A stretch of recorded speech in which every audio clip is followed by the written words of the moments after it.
श्री सीतारामचंद्र भगवान की, श्री कृष्णचंद्र भगवान की, श्री हनुमान जी महाराज की, श्री अवधधाम की, सरयू मैया की, श्री राम कथा महोत्सव की, श्री वाल्मीकि भगवान की, श्री वेदव्यास भगवान की, श्री गोस्वामी तुलसीदास जी महाराज की, सब संतन की, सब भक्तन की, जय जय सीताराम।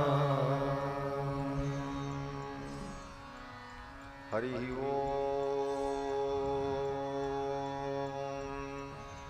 तच्छंजोरावृणीमहे गातुं यज्ञाय गातुं यज्ञपतये दैवी स्वस्तिरस्तु नः स्वस्तिर्मानुषेभ्यः ऊर्ध्वं जिगातु भेषजं सन्नो अस्त्युत्तिपदे सं चतुष्पदे रामाय रामभद्राय रामचंद्राय वेधसे रघुनाथाय नाथाय सीतायापतये नमः। रामं रामानुजं सीतां भरतं भरतानुजं सुग्रीवं वायुसूनुं च प्रणमामि पुनः पुनः। नमोऽस्तु रामाय सलक्ष्मणाय देव्यै च तस्यै जनकात्मजायै नमोऽस्तु रुद्रेन्द्रयमानिलेभ्यो नमोऽस्तु चन्द्रार्कमरुद्गणेभ्यः। चरितं रघुनाथस्य शतकोटिप्रविस्तरम् एकैकमक्षरं प्रोक्तं महापातकनाशनं कूजन्तं राम रामेति मधुरं मधुराक्षरम् आरुह्य कविताशाखां वन्दे वाल्मीकिकोकिलं यः पिबन् सततं रामचरितामृतसागरम् अतृप्तस्तं मुनिं वन्दे प्राचेतसमकल्मषं गोष्पदीकृतवारीशं मसकीकृतराक्षसं रामायणमहामालारत्नं वन्दे नीलात्मजम् अञ्जनानन्दनं वीरं जानकीशोकनाशनं कपीसमक्षहन्तारं वन्दे लङ्काभयङ्करम् उल्लङ्घ्य सिन्धोः सलिलं सलीलं यः शोकवह्निं जनकात्मजायाः आदाय तेनैव ददाह लङ्कां नमामि तं प्राञ्जलिराञ्जनेयम् आञ्जनेयमतिपाटलाननं काञ्चनाद्रिकमनीयविग्रहम् पारिजाततरुमूलवासिनं भावयामि पवमाननन्दनं यत्र यत्र रघुनाथकीर्तनं तत्र तत्र कृतमस्तकाञ्जलिं बाष्पवारि परिपूर्णलोचनं मारुतिं नमत राक्षसान्तकं वैदेही सहितं सुरद्रुमतले हैमे महामण्डपे मध्ये पुष्पकमासने मणिमये वीरासने सुस्थितम् अग्रे वाचयति प्रभञ्जनसुते तत्त्वं मुनिभ्यः परं व्याख्यान्तं भरतादिभिः परिवृतं रामं भजे श्यामलम् आपदामपहर्तारं दातारं सर्वसम्पदां लोकाभिरामं श्रीरामं भूयो भूयो नमाम्यहम्। व्याख्यामुद्रां करसरसिजैः पुस्तकं शङ्खचक्रे बिभ्रद्भिन्नस्फटिकरुचिरे पुण्डरीके निषण्णः अम्लानश्रीरमितप्रशदैरंसुविप्लावयन्माम् आविर्भूयादनकमहिमा मानसे वागधीशः शाण्डिल्याह्वयवंशवारिदविधुं श्रीकोसलेशार्चकं विश्वक्सेन यतीन्द्रदेशिकपदद्वन्द्वारविन्दाश्रितं